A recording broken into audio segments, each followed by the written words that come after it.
கடவுள் இருக்கிறார் என்று நம்புகிறீர்களா? அதற்கான ஒரு ஆதாரத்தை காட்ட முடியுமா? ஒரு காலை பொழுதில் சென்னையில் ஒரு தாயும் அவரது மகளும் விவரமேதும் அறியாமல் அண்ணா பல்கலைக்கழக வாசலில் பரிதவிப்புடன் படபடப்புடனும் நிற்கின்றனர். இரவு முழுவதும் பிரயாணம் செய்த களைப்பு, முகத்தில் அச்சமும் கவலையும் ஒரு சேர பிரதிபலிக்கின்றது. பசி வேறு வயிற்றை கிள்ளுகின்றது. அதைவிட கல்லூரியில் சேர்ந்து விடும் என்ற துடிப்பு மற்றவற்றை எல்லாவற்றையும் மறக்கடித்து விட்டது.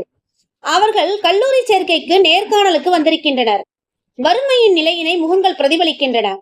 நடைபயிற்சி செய்பவர்களிடம் தயங்கி தயங்கி நேர்காணல் கடிதத்தை நீட்ட அதனை பார்த்த ஒரு மனிதர் வியப்பில் ஆழ்ந்து விடுகின்றார். அந்த நேர்காணல் கோவையில் 10 மணிக்கு. இப்போது இவர்கள் இருப்பது சென்னையில் காலை 7 மணி. இப்பொழுதுதான் கடவுளின் ஆட்டம் ஆரம்பமாகிறது. என்று கூட்டம் சேர்ந்து ஒருவர் உணவுக்கு ஏற்பாடு செய்கின்றார். ஒருவர் தனது கோவை நண்பர் மூலம் நேர்காணல்